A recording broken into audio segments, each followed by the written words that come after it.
My message to Elon Musk is bullshit. You're not the media. You having...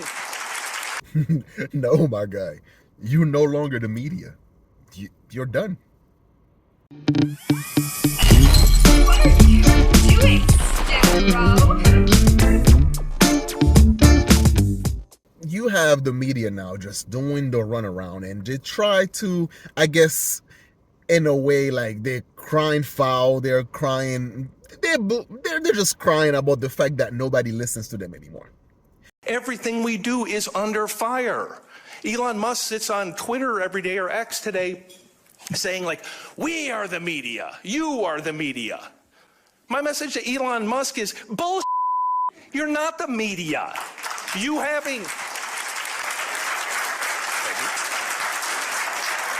having a blue check mark, a Twitter handle, and 300 words of cleverness doesn't make you a reporter. You don't do that by popping off on Twitter.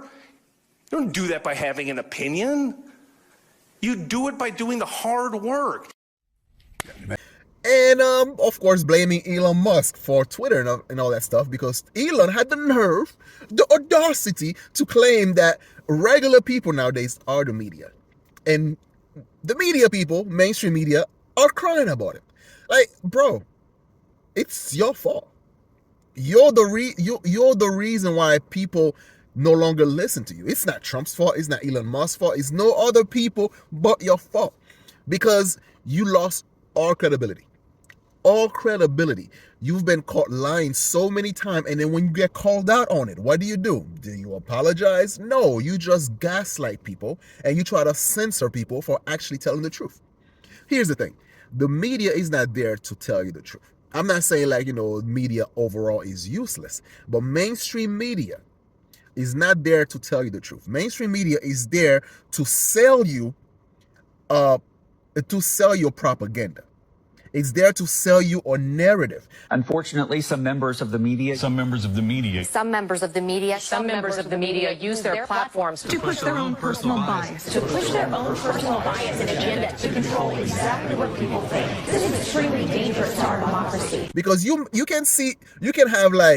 we can watch the same story, right? We can watch the same video clip, but the media would actually take that video clip and they would create a narrative around it, and then to try to sell you and to try to gaslight you to make you believe that what you just saw and what you just heard is not what it is. Major media mistakes in the era of Trump forming a disturbing pattern. Meantime, Time incorrectly reported that President Trump had removed the bust statue of Martin Luther King Jr. from the Oval Office. That false news went viral. In February 2017, TMZ reported Trump had changed the name Black History Month to African American History Month, implying the change was racist. In fact, it turns out Presidents Obama, George W. Bush, and Clinton all called Black History Month African American History Month. Also, the Washington Post reported on the cabinet battle over Trump's immigration order. The article was repeatedly updated to note that one of the reported meetings did not actually occur, a conference call did not happen as described in the article, and actions attributed to Trump were actually carried out by his chief of staff. And the New York Times reported on supposed contacts between Trump campaign staff and senior Russian intelligence officials. FBI Director James Comey later testified it was not true. That report by the New York Times was not true. Is that a fair statement? Yeah, in the main, it was not true. In May, the BBC and The Guardian reported because Trump wasn't wearing headsets, he didn't bother to listen to the translation of a speech by Italy's prime minister. But Trump was wearing his earpiece in his right ear, as always, said the White House.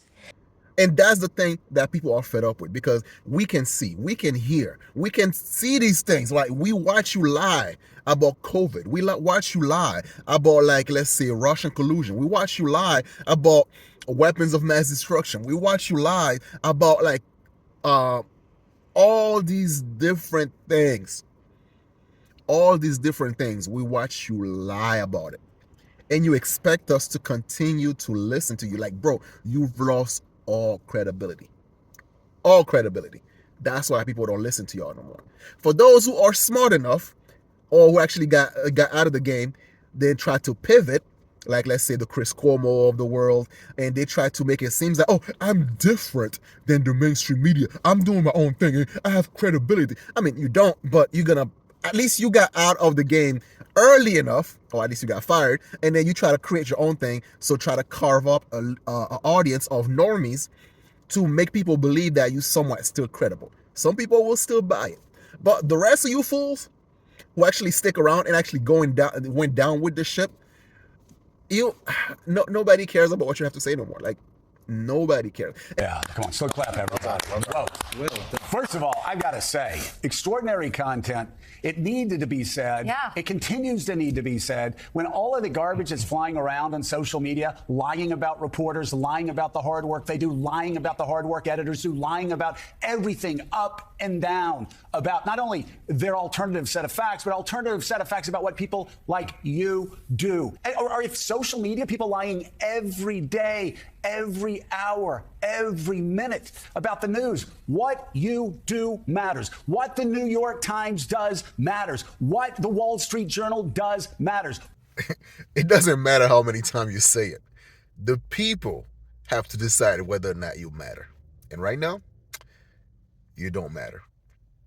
What Jonathan Lemire does matters. What the Financial Times does matters. What NBC News and MSNBC reporters do matters. It matters.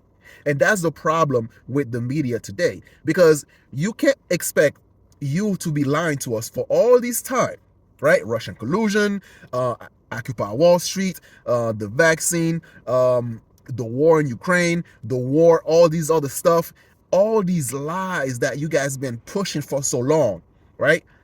And there is no, like, you want us to believe now all of a sudden now, okay, you weren't selling us that to begin with. That's the gaslighting that we have a problem with.